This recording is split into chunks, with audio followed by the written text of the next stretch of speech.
నమస్కారం. పవిత్ర వృక్షాలు కార్యక్రమానికి స్వాగతం.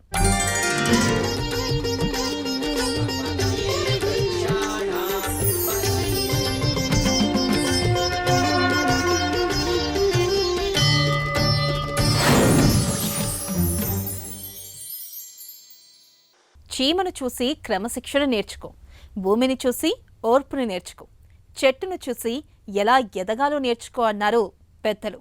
ఎందుకంటే ప్రతి చెట్టు ఒక అక్షరమే, ప్రతి చెట్టు ఒక పాఠమే. చెట్టు వేర్లలో జ్ఞానం, కాండములో శక్తి, ఫలములలో పుణ్యం, వృక్షములలో జీవం నిండి ఉంటాయి. ఈ సృష్టిలో ఎలాంటి ప్రతిఫలం ఆశించకుండా మేలు చేసే జీవజాతి చెట్లే. అందుకే చెట్లు మన జీవన ప్రగతికి మెట్లు అంటారు. మన చుట్టూ మనతోనే బ్రతుకుతూ మనకి ఎంతో ఉపయోగపడుతున్న గొప్ప వృక్షాల గురించి, వాటి గొప్పతనం గురించి మీకు అందించే కార్యక్రమమే పవిత్ర వృక్షాలు. అలాంటి పవిత్ర వృక్షాల్లో ఒకటైన పనస చెట్టు గురించి ఇప్పుడు తెలుసుకుందాం.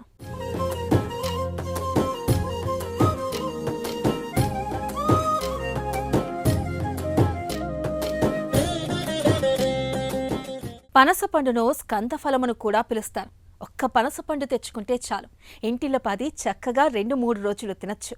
పనస పండు తినడం అందరికీ ఇష్టమే, కానీ దానిని కోసి తొనలు తీయాలంటేనే కష్టం. చేతికి నూనె రాసుకుంటే తప్ప తీయలేం. ఇంట్లో పనసకాయ కోయడం ఒక సందడి. మన ప్రాంతంలో పనసను ఎక్కువగా విందు భోజనాలలో కూరగా వాడతారు. పనస పొట్టుతో ఆవపెట్టిన ఊరగాయ కూడా చేస్తారు. పనస బిర్యానీ చాలా ఫేమస్.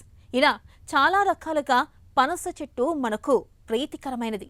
పనస పండు గురించి మాత్రమే మనకు తెలుసు. మరి పనస చెట్టు ఆధ్యాత్మికంగా ఎంత పవిత్రమైనదో ప్రముఖ ఆధ్యాత్మికవేత్త శ్రీ కాకునూరి సూర్యనారాయణ మూర్తి గారు ఎంతో స్పష్టంగా వివరించారు.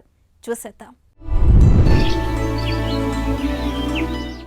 శ్రీరామ జయం. అమృత ఫలాలు అనే అంశానికి స్వాగతం. ప్రతి పండు అమృతమయమే. జామ పండు కావచ్చు, అరటి పండు కావచ్చు, మామిడి పండు కావచ్చు, బత్తాయి కావచ్చు. అలా చేతపుచ్చుకుంటే తెలియని ఏదో ఒక ఆనందం నుంచి అలా బయటికి వస్తుంది. కానీ ఒక్క పండు ఉంది, అది చేత పట్టుకోవడానికి మనమే కాస్త జంకుతాం. ఆ పండు ఇలా చేత పట్టుకోవడానికి భయపడతాం. చేతిలో ఆ పండు పట్టుకోవడం ప్రమాదకరం. చిన్నారి బాలబాలికల చేతికి ఆ పండు ఇవ్వం కూడా. కానీ ఆ పండు అమృతమయమైనటువంటిది. ఆ పండులో ఉండేటటువంటి గుణాలన్నీ అమృతమయమైనటువంటివి, ఆరోగ్యప్రదాయకం ఈ పండు. ఆ పండే పనస పండు. ఎలా చెబుతామండి? ఇంటిలో ఒక పిల్లవాడు పుట్టాడు. ఎలా ఉన్నాడు ఆ పిల్లవాడు? పనస పండులో ఉన్నాడు అని ఎవరన్నా చెబుతూ ఉంటారు. అంటే అంత మోస్తరుగా, పెద్దదిగా, ఆకుపచ్చగా, ఒక 3 కిలోలో 4 కిలోలో 5 కిలోలో అన్నట్లుగా పంపర పనసకాయ వలె ఉన్నాడు అని కూడా మన వాళ్ళు కావ్యపరంగా ఉపమాన రూపంలో ఆరోగ్యంగా ఉన్నాడు అనేటటువంటి సంబోధన చేస్తూ ఉంటాం. అలా గమనిస్తూ ఉంటాం. పనసపండు చేత పట్టుకోలేము, అంతా కుచ్చుకునేటట్లుగా వ్యవహారంగా ఉంటుంది. పనసపండు అలా ఉత్తరించి లోన ఉండేటటువంటి తొనలను తీసుకోవడం కూడా చాలా కష్టమైనటువంటి పని. అలా ఉత్తరించే లేదా విభజించే సమయంలో కత్తి, చాకు, పీట, దానికి కాస్త నూనె, తైలం పట్టించాలి. లేకపోతే అంతా జిగటగా మారుతుంది. అంత కష్టపడి ఆ పండును తొలగిస్తే అందులో మనకు అమృతమయమైనటువంటి పనస తొనలు లభిస్తాయి. అలాంటి ఆ పనస పండు ప్రస్తావన శ్రీరామాయణం, భారతం, భాగవతం సమస్త గ్రంథాలలో ఉంది. శ్రీరామాయణంలో అరణ్యకాండలో ముఖ్యంగా అగస్త్యాశ్రమ పరిసరంలో ఈ మొక్క ఉన్నట్లుగా మహర్షి వాల్మీకి వర్ణించి ఉన్నాడు. ఎక్కడ ఈ పనస చెట్టు ఉంటుందో అక్కడ ప్రశాంతత చేకూరుతుంది, ఐశ్వర్య వృద్ధి, ఆరోగ్య వృద్ధి. పంచవటి సమీపంలో కూడా మరి ఒక చోట ఇదే అరణ్యకాండలో జటాయువుతో శ్రీరామచంద్రమూర్తి సీతాపహరణం అనంతరం, ఆ తరువాత అని కాకుండా పూర్వం కూడా సీత లక్ష్మణ సమేతుడై రామచంద్రమూర్తి జటాయువుతో పరిచయం కలిగించుకుంటాడు. ఆ సమయంలో కూడా చుట్టుపక్కల ఉండేటటువంటి చెట్లలో ఈ పనస చెట్టు ఒకటి అని మహర్షి వాల్మీకి వర్ణించి ఉన్నాడు. మరో సందర్భంగా శ్రీరామాయణం అరణ్యకాండలోనే మతంగముని ఆశ్రమంలో శబరిని కలుసుకోకంటే పూర్వం అలా రామచంద్రమూర్తి వెళుతూ ఉండగా ఈ పక్క ఆ పక్క పనస చెట్లు కనిపించడంతో ఇక్కడ ఆధ్యాత్మికమైన మనస్సు కలవారు ఉన్నారు అంటూ లక్ష్మణుడితో ప్రస్తావన చేస్తూ రామచంద్రమూర్తి ఆ మతంగముని ఆశ్రమంలోనికి చేరే సమయంలో ఉండే చెట్లు పనస చెట్లు. పనస జనంగ మనసయవు అంటూ మహాభారతం. ఇక్కడ పనస అనేసరికి వేదంలో ఒక మంత్రభాగం, వేదంలో సూక్తాలు ఏవైతే మనం చెప్పుకుంటూ ఉంటామో ఆ సూక్తాలను విభజించేటటువంటి సమయంలో వేద పనసలు అనేటటువంటి వారు. ఏదైనా ఒక వేదానికి సంబంధించిన ఆ భాగం మంత్రభాగంలో ఇషేత్వోర్జేత్వా వాజవస్థో పాజవస్థ దేవోవ సవితా ప్రార్పయతు శ్రేష్ఠతమాజకర్మణ ఆప్యాయధ్వమగ్నియ దేవభాగమూర్జస్వతి పయస్వతి ప్రజాపతిరణమీవ. ఓ పనస, పనసలో 50 పదాలు ఉంటాయి. ఇలా ఆ వేదాన్ని విభజించే క్రమంలో పనస, అనువాకం, ప్రశ్న, కాండ ఈ విభజన చేసినటువంటి ప్రాచీన మహర్షులు 82 పన్నాలు ఇది కృష్ణ యజుర్వేదము అన్నారు. 40 పన్నాలు సంహిత మూలము అన్నారు. ఈ విభజించే క్రమంలో మొట్టమొదట ఉన్నది పనస అన్న శబ్దం, తీపి, రుచి. ఒక్క వేదం వింటే ఎంత తీపి మన చెవికి కలుగుతుందో చెవికి కూడా రుచి. ఈ మాధుర్యం, తీపిదనం కంటికి కూడా రుచి. ఈ పనసపండు పచ్చగా ఉంటుంది, బగళ ఆకర్షణ శక్తి. అలాగే ఈ మాధుర్యము నాలికకు సంబంధించిన రుచి, తీపి గురుగ్రహానికి సంబంధించిన రుచి. ఇది తెలుసుకున్న ప్రాచీనులు ఉత్తరాషాఢ నక్షత్రం వాళ్ళు తప్పనిసరిగా ఈ చెట్టు పెంచి పోషించాలి అంటూ జ్యోతిష శాస్త్రంలో ఒక నక్షత్రానికే ఈ చెట్టును కేటాయించారు. ఉత్తరాషాఢ నక్షత్రం వారు తప్పకుండా పెంచి పోషించాలి. ఉత్తరాషాఢ నక్షత్రం రవిగ్రహానికి సంబంధించిన నక్షత్రం. అంటే సింహరాశి వారు కూడా ఈ మొక్కని పెంచి పోషించినట్లయితే క్షేమం కలుగుతుంది.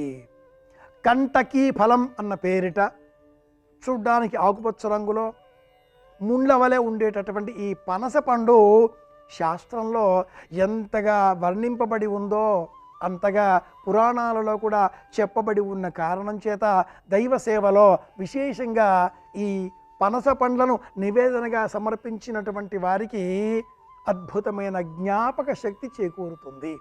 మాట్లాడే మాట అమృతమయమై వాగ్జరిగా నిరవధికంగా అలా రసప్రవాహంగా సాగిపోతూనే ఉంటుంది. ప్రత్యేకంగా కార్తీక మాసంలో అలాగే మార్గశీర్ష మాసాలలో ఈ పనస తొనలను దానం ఇచ్చినట్లయితే జాతక చక్రంలో ఉండే సమస్త దోషాలు మటుమాయమైపోతాయి అని కూడా ఈ పరిహార జ్ఞానం ద్వారా తెలియజేయడంతో విస్తృతంగా దేశమంతా కూడా ఈ పనస చెట్ల పెంపకం నేటి కాలంలో మనం గమనిస్తున్నాం. ఆరోగ్యం, ఐశ్వర్యం, ఆనందం అనే మూడింటిని ఈ పనస చెట్లు కలిగిస్తాయి. విశాలమైన ఆకులతో అంత 5 కిలోలు 10 కిలోలు బరువు ఉన్నటువంటి ఈ పనస పండు కాండము, ట్రంక్ మూలానికే అంటి పెట్టుకొని ఎదగడం మనం గమనించవచ్చు. కొమ్మలకు కాకుండా బరువు ఎక్కువగా ఉన్న కారణం చేత ప్రకృతిలోనే ఒక నియమావళిని సిద్ధం చేసుకున్న ఈ పనస చెట్లు ఆ పనస పండును కాండానికే వచ్చేలాగా ఏర్పాటు చేసుకున్నాయి. ఇది దైవ సంబంధితమైనటువంటి జ్ఞానం. తల్లికి పిల్ల ఎప్పుడూ భారం కాదు. కొండకి బరువు ఉంటుంది కానీ భూమికి కొండ బరువు కాదుగా. అలాంటప్పుడు ఆ కొండమైన పెరిగేటటువంటి చెట్టుకు కాయ బరువు అవుతుందా? కానీ పెంచి పోషించేటటువంటి తల్లికి తండ్రికి ఆ పిల్లలు భారం కాదుగా. ఈ ఉపమానంలో ప్రాచీనులు పనస పండును విరివిగా వినియోగించేవారు కనుకనే పుట్టిన చిన్నారి బాలబాలికలు పచ్చటి పనసపండు వలె అనేటటువంటి ఉపమానాన్ని ఇందుకోసమే చేసి ఉన్నారు. ఇలాంటి నేపథ్యంలో జాతక చక్రంలో గురు సంబంధితమైనటువంటి రాశులు ధనుర్రాశి, మీనరాశి. ఈ 2 రాశుల వారు తప్పనిసరిగా ఈ చెట్టును పెంచి పోషించాలి. అలాగే ఉత్తరాషాఢ నక్షత్రం ప్రత్యేకంగా చెప్పబడి ఉన్న కారణం చేత ఈ నక్షత్రానికి సంబంధించినటువంటి రాశి, అలాగే రవి ఆధిపత్యం కలిగిన కారణం చేత రవి అంటే సింహరాశి కనుక సింహరాశి వారు కూడా ఈ చెట్టును పెంచి పోషించాలి. పిల్లలకు బాగా చదువు రావాలి, జ్ఞాపక శక్తి బాగా పెరగాలి, అద్భుతంగా మాట్లాడగలగాలి, ఎలాంటి పరిస్థితుల్లోనైనా మొక్కవోని ధైర్యంతో జీవితాన్ని ముందుకు తీసుకువెళ్ళాలి. అన్నింటికంటే కూడా మించి ఎల్లప్పుడూ పెదవుల పైన చిరునవ్వు అలా తొణికిసలాడుతూనే ఉండాలి అనే సంకల్పం కలవారంతా కూడా పనస పండ్లను దానమివ్వాలి, పనస మొక్కలను పెంచి పోషించాలి. పనస చెట్లు కనిపిస్తే ప్రదక్షిణ చేసి సాగిలపడి నమస్కరించాలి అని కూడా శాస్త్ర ప్రమాణం. ఇవి పనస చెట్టుకు సంబంధించిన ప్రత్యేకతలు. తెలుసుకున్నాం, కాపాడుకుందాం, ప్రయోజనం సాధిద్దాం. మరొక వృక్షం గురించి తెలుసుకోవడం కోసం మళ్ళీ కలుసుకుందాం. శ్రీరామ జయం. పనస చెట్టు ఆధ్యాత్మిక విశిష్టత, గొప్పతనం గురించి చూశాం కదా. ఎనర్జీ బూస్టర్గా పిలువబడే పనస చెట్టు ఆరోగ్యపరంగా, ఔషధంగా ఎంత విలువైనది, మనిషి ఆరోగ్యానికి ఎన్ని రకాలుగా సహాయపడుతుంది, ఎటువంటి అనారోగ్య సమస్యలను ఇది దూరం చేస్తుందో senior ayurvedic physician doctor Murali Manohar Chirumamilla గారు చెప్పే విషయాలని చూసేద్దాం.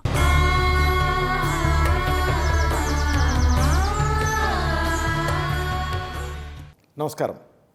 ఔషధ వృక్షాల విభాగంలో మనం తెలుసుకోబోతున్న అద్భుతమైన చెట్టు పనస చెట్టు. దీనికి 1 కాదు 2 కాదు అద్భుతమైన ఔషధ విలువలు ఉన్నాయి.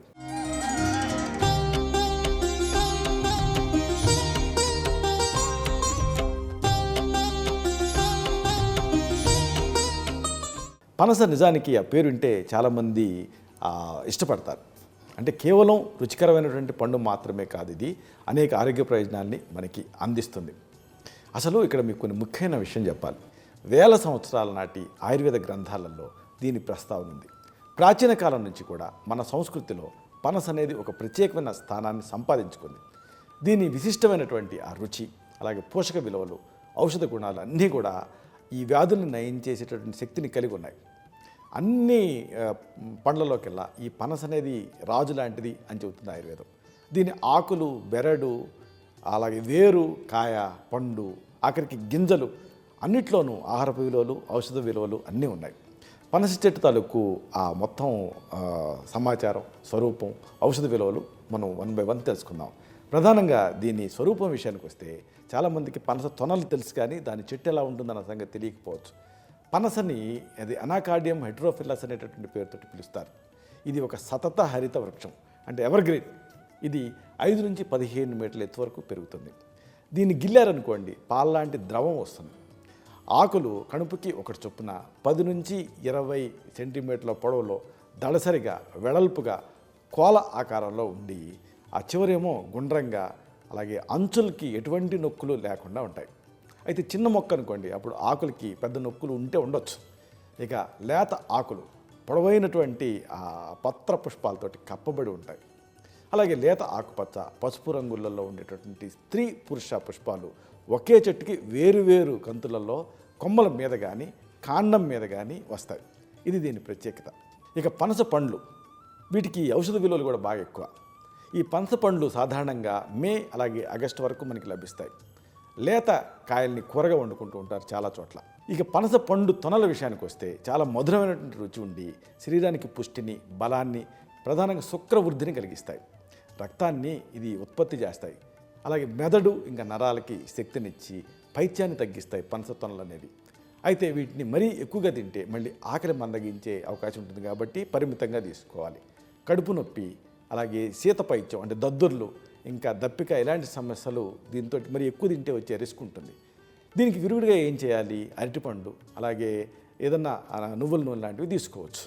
అలాగే పనస తొనల నుంచి ఆ కండభాగాన్ని వేరు చేసి చిన్న చిన్న ముక్కల కింద తరిగి ఆ కండభాగాన్ని దాంట్లో మెత్తటి అరటిపండు, అలాగే తురివిన కొబ్బరి, అలాగే తేనె, ఇంకా యాలకుల గింజల పొడి కలిపి తయారు చేసుకుంటే ఒక మిశ్రమాన్ని చాలా రుచిగా ఉంటుంది.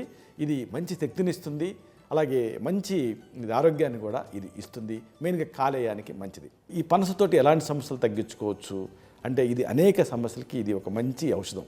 ఉదాహరణకు ఇది డయాబెటీస్, అలాగే అధిక రక్తపోటు, ఇంకా క్యాన్సర్, ఇంకా జీర్ణ సంబంధ సమస్యలు, చర్మ వ్యాధులు, అలాగే ఇమ్యూనిటీ తగ్గిన సందర్భాలలో ఆ ఇమ్యూనిటీని పెంచడానికి ఇలాగ అనేక రకాలుగా ఉపయోగపడుతుంది.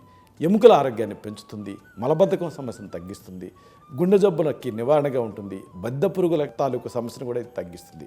ఇలాగ ఒకటి కాదు రెండు కాదు అనేక సమస్యలకు ఇది ఔషధం. సరే, మరి ఎలా వాడుకోవాలి వరుసగా తెలుసుకుందాం. ముందుగా మనం చెప్పుకోవాల్సింది డయాబెటీస్, మధుమేహం గురించి. మధుమేహం అంటే మీకు తెలిసిందే, రక్తంలో చక్కెర స్థాయిలు సాధారణం కంటే ఎక్కువగా ఉంటే అప్పుడు దాన్ని మధుమేహం కింద అంటాం. ఇది ఒక జీర్ణక్రియా సంబంధ సమస్య.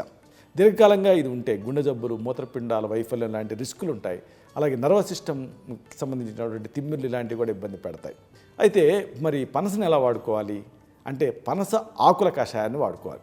పనస ఆకుల్ని నీళ్ళకి వేసి మరిగించి కషాయం తయారు చేసి దాన్ని రోజుకి 2 సార్లు 2 నుంచి 3 కప్పుల మోతాదుగా తీసుకుంటూ ఉంటే రక్తంలో ఈ చక్కెర స్థాయిలని కంట్రోల్ చేయొచ్చు. అలాగే పనస గింజల పొడి, దీన్ని 1 నుంచి 2 గ్రాముల మోతాదుగా రోజుకి ఒకసారి నీళ్ళ కలిపి తీసుకున్నా కానీ మంచి ఫలితం ఉంటుంది. ఎందుకంటే ఈ పనస ఆకులలో హైపోగ్లైసిమిక్ యాక్షన్ అంటే రక్తంలో చక్కెరను తగ్గించేటటువంటి తత్వం ఉంటుంది. ఇది ఇన్సులిన్ని ఉత్పత్తి చేయడానికి సహాయపడుతుంది. అలాగే రక్తంలో చక్కెరని కణాల్లోకి గ్రహించడానికి సహాయపడుతుంది. ఇంకా పనస గింజలలో ఒక రెసిస్టెంట్ స్టార్చ్ ఉంటుంది. ఇది కూడా రక్తంలో చక్కెర స్థాయిని కంట్రోల్ చేయడానికి సహాయపడుతుంది. అంతేనా, దీనికి ఒక అమేజింగ్ యూజ్ ఉంది. అధిక రక్తపోటుని పనసతో కంట్రోల్ చేయొచ్చు. అధిక రక్తపోటు అంటే ఏంటంటే రక్తనాళాలపైన రక్తం మామూలుగా కొంత ఒత్తిడిని ప్రదర్శిస్తూ ఉంటుంది కదా, అది ఓవర్గా ఉంటే దాన్ని అధిక రక్తపోటు లేదా హైపర్ టెన్షన్ అంటారు. చాలామందికి అధిక రక్తపోటు ఉన్నప్పటికీ మామూలుగా ఎలాంటి లక్షణాలు తెలియవు, అందుకే దీన్ని సైలెంట్ కిల్లర్ అంటారు. అయితే కొంతమందికి తలనొప్పి, అలాగే ఛాతి నొప్పి, శ్వాస తీసుకోవడంలో ఇబ్బంది, అలాగే కళ్ళు తిరగటం ఇలాంటి లక్షణాలు కనిపిస్తూ ఉంటాయి. ఇది గుండెపోటు, స్ట్రోకు, మూత్రపిండాల సమస్యలకి దారితీసే రిస్క్ ఉంటుంది రక్తపోటు అనేది. అప్పుడు మరి పనసని ఎలా వాడుకోవాలి ఈ రక్తపోటుని కంట్రోల్ చేసుకోవడానికి అంటే పనస పండులో పొటాషియం ఎక్కువగా ఉంటుంది.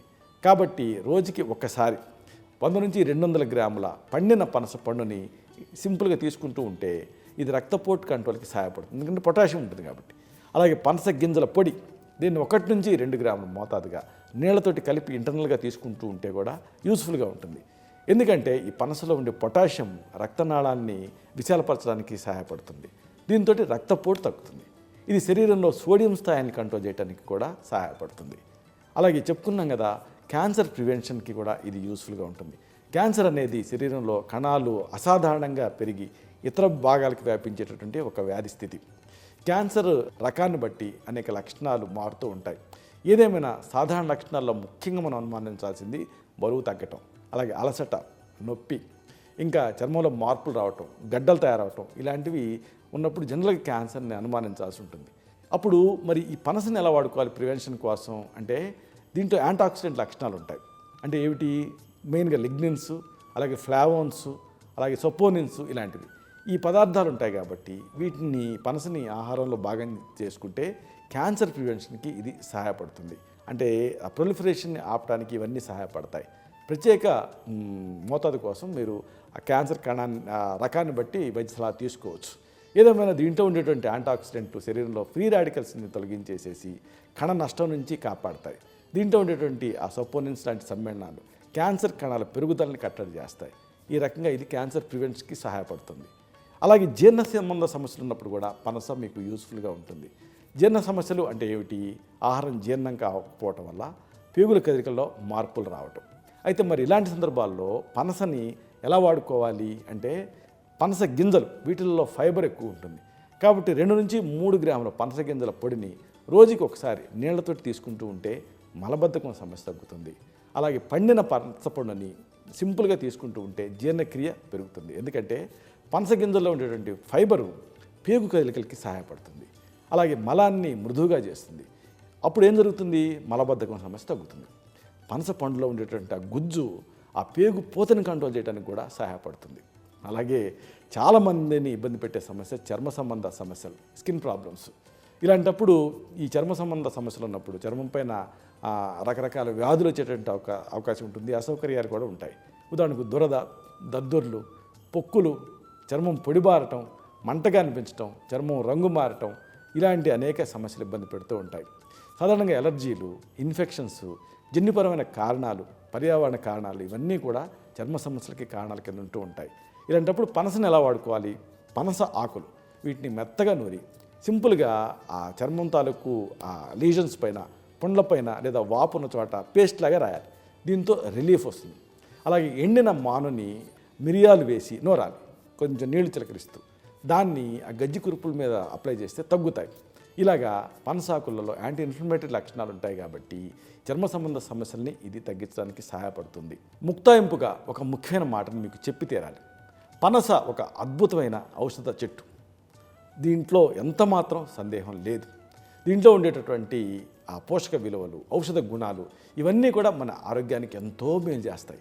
అయితే ఏదైనా ఒక ఆరోగ్య సమస్య మిమ్మల్ని బాగా ఇబ్బంది పెడుతూ ఉంటే, మిమ్మల్ని సతమతం చేస్తూ ఉంటే ఎక్కువ కాలం పాటు, అప్పుడు తప్పకుండా వైద్య సలహా కూడా తీసుకోవటం చాలా ముఖ్యం. ప్రకృతి ప్రసాదించినటువంటి ఈ పనస లాంటి ఎన్నో దివ్యమైనటువంటి ఆ చెట్లని మనం తెలుసుకొని వాటిని ఉపయోగించుకొని మన ఆరోగ్యాన్ని కాపాడుకోవాలి. ఆరోగ్యమే మహాభాగ్యం కదా. ఓం ధన్వంతరాయే నమః. పనస చెట్టు గురించి ఎన్నో విలువైన ఆధ్యాత్మిక అలాగే ఔషధ విలువల గురించి తెలుసుకున్నాం కదా. మరో ఎపిసోడ్లో మరో పవిత్ర వృక్షం గురించి తెలుసుకుందాం. అంతవరకు సెలవు. నమస్కారం.